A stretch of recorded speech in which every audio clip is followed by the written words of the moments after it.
Hello everyone, welcome to SMG Hangouts. I am your host, Mike Valente, and I'm sitting here with sports anchor and reporter, Carly Agro. Thank you so much for coming in. Hey, thanks so much for having me. We got a beautiful day and we're stuck inside. That's Absolutely. All right. Sometimes we have to do that in this industry, don't we? Yes. Thank you very much for joining us. You actually moved a lot during your young career for jobs. Hamilton comes to mind, Saskatchewan, Alberta as well, before you landed a job at CBC in Toronto. What would you tell young broadcasters right now who are perhaps on the fence about moving away for their career? Do it. Get up and go. And I think that was the best thing I possibly could have done for myself. Even before I was traveling across Canada for work, I actually started working in the United States. I was a collegiate athlete. I played soccer in university. So great scholarship opportunity for me, and my first job in broadcasting was actually at WBAL, which is in Baltimore. It's the NBC affiliate in Baltimore, and it's quite high up there actually on that Nielsen rating system. We were 24 market share, number 24, so it was such a great first job for me. I worked on the assignment desk. I was a field producer for the sports department. Any and everything that they needed me to do, I did it.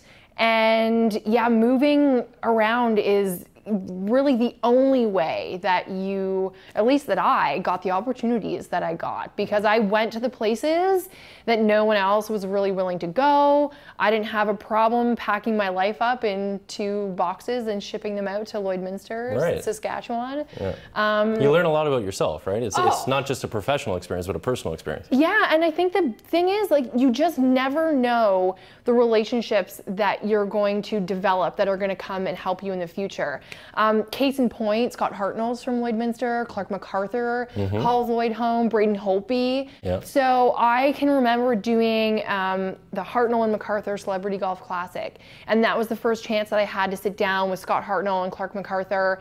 And, then when I moved on to Edmonton, and this is back when Scott was playing for the Flyers, when the Flyers were in town to play the Oilers, Scott's parents, who I had met when I worked in Lloydminster, came up to me and said, "Oh, Carly, how are you? How's it going?" That's amazing. And I think Scott was I was one of the first people that he approached in the visitors' room because, hey, what are you doing here? And so you just never know when those sort of relationships and experiences are going to come to help you in the future. Yeah, absolutely. So from CBC Toronto, you went to Sportsnet, and I think a lot of young broadcasters kind of idolize about being on Sportsnet as a reporter or an anchor, right? And you've done that. So maybe take us through the steps of getting into the anchor role at Sportsnet. Yeah. For me, I enjoy being on the desk. I love being on the desk, but I didn't always start there. One of my first jobs in the business was on the assignment desk in Baltimore. Then I was a field producer for their sports department. I did sideline and sort of in-game hosting for the Hamilton Tiger Cats, which was very much in the field, literally. And when I worked in Lloyd, I went out and did stories, and I was on the desk. So I think what helped me the most get to that sort of full-time anchoring position was knowing a little bit about everybody else's roles and responsibilities. Because we may be the people that you see on camera, but there is an entire team, even in this room, there's an entire team that makes that machine work. So when you know what it takes to operate a camera, when you know what it takes to edit, when you know what it takes to produce a show, it helps you do your job better. And I think that it's really important for people who are on the desk to have that respect, because I think a lot of times it gets taken for granted. So I had done all of those other things, which helped me appreciate and know what it would take to succeed in that role. And to be honest, I loved reporting. I loved getting out and talking to people and telling good stories. So the anchor desk was a bit of a transition for me, because I was so used to using my 5 senses in the field and describing where I am and who I've spoken to and what I've seen and what they've said, that you can't really do that on the anchor desk. It's different. So it was a process. I think I'm still learning. I think I'm still getting better every day. But I was ready to make that transition, and I was really lucky that I worked with I still do, work with people who make my job even easier and that much more fun. Yeah, for sure. So it's a different way of telling a story. We're sort of inviting you in to watch with us, and it's a different craft. Right. You know, it's entertainment. You're trying to tell a story, but you've got to get certain facts in, and the timing is really important. And our highlight department does such a good job of making things interesting and fun that it's our job to get that out. You know, I look at it as I'm the executor of this kind of picture that everybody else has painted a little bit of a piece of. So it's a different craft, and I'm really enjoying it. But it's not where I started by any means. Yeah, for sure. And I'm really glad that I had those other experiences to help me do the anchoring role. I guess the way that I do it, all those things shaped how I present things on the desk. Building blocks. Yeah. Absolutely. Now, I have to believe another highlight for you was being a Rinkside Reporter for a little show called Hockey Night in Canada. I think most people have probably heard of that. Yes. I'm curious, before you kind of made your debut on Hockey Night, were you receiving any advice from like fellow broadcasters or reporters on how to be? Yeah, so the reason, this is the true story of how I wound up on a Hockey Night in Canada. David Amber, who you may have heard of, we were all gearing up to go to the Sochi Olympics. Right. And I knew that I was going to the Olympics. David obviously knew he was going to the Olympics because at the time we were both CBC employees. Right. And what happened was David needed to get kind of some more experience and that sort of thing with curling. So David got sent out to, I think it was Calgary, to cover, I can't remember if it was the Scotties or the Brier, but he was in Calgary.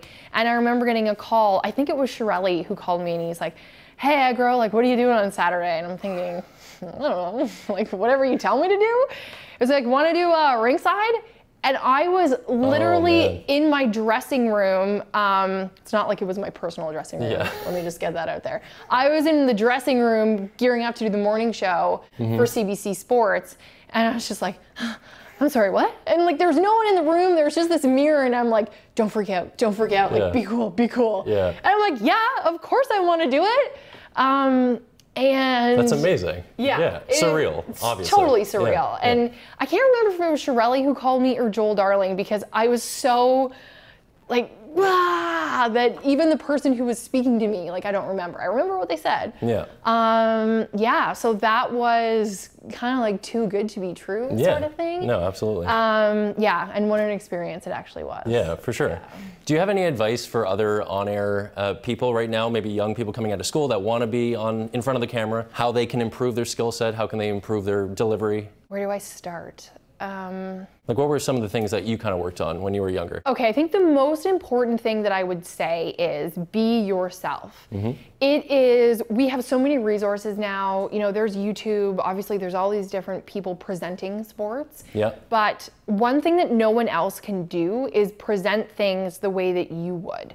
So there's only ever one you, right? There's only ever one your own style. So as helpful as it is to watch other people and to, you know, pick up and learn from them, you've got to find a way to make things your own. You've got to find a way to be comfortable enough in your own skin that it's your brand, it's your style, because nobody else can mimic that, right? There's only ever going to be one Carly. So I think that is really important. Unfortunately, the path that I took and moving to these small towns and doing these things, those opportunities are now fewer and far, you know, they're just sort of ceasing to exist. But I do say start small. That's an expression that I use, because you don't want to make your mistakes on this national level, because you only get the chance to make one first impression, right? It's very hard to recover from something like that. Yeah. And I actually remember I had auditioned for 2010 when CBC had the World Cup. I was just coming out of school, and they brought me in to audition for, it was kind of like a social media, sort of like a side host. Mitch Peacock had the full hosting gig. I was just being brought in to audition for like a kind of like a side role or whatever. But thank God I didn't get it. Looking back, thank goodness, because I wasn't ready. I would have made a fool out of myself on that level, and I might not have ever recovered from it. So I still have my audition tape. I mean, it wasn't horrible, but I'm relieved that that didn't work out. So know when to take things and know when you're not ready and when you're not qualified to do something. And I would say be a yes person. That's my other little kind of slogan. You know, it doesn't always have to be the most glamorous thing. I remember when I was in Baltimore, I went out and held the cable for one of our camera guys that was shooting The Wire. Oh, well. And I didn't really know what The Wire was because it was 2007. And, you know, now, of course, when you say The Wire, who doesn't know what it is? But one of our camera guys said, hey, I'm going to do the shoot for this HBO show. Like, do you want to come? Yes. I didn't know what it was, but yes. Yeah. You know, the sports department always needed extra help gathering sound and whatever. Yes, I'll do it. Right. You know, the overtime, the extra hours, like just be a yes person. For sure. Might be 4 o'clock in the morning. You might be waiting for, I don't know, Ravens training camp at Owings Mills and waiting for guys to show up at 6 a.m. But like, just say yes, just go do it, because you just never know. Exactly, exactly. As an on-air presenter, we're constantly, you know, looking at, oh, how do we look? We want to look our best. We want to perform best. We want to do everything flawlessly, right? Is that something you think about a lot, or do you just kind of focus in on your job and kind of block out everyone else? I think it's twofold. One thing I will say, television is a visual medium. So your physical appearance and how you present yourself says a lot about you. You need to take that seriously. And that's not just when you're on air. I would say this to students, when you're attending, you know, if you're going in for a job shadow or an interview, you know, was it Oprah who said, like, don't dress for the job you want, or don't dress for the job you have, dress for the job that you want? Gwen?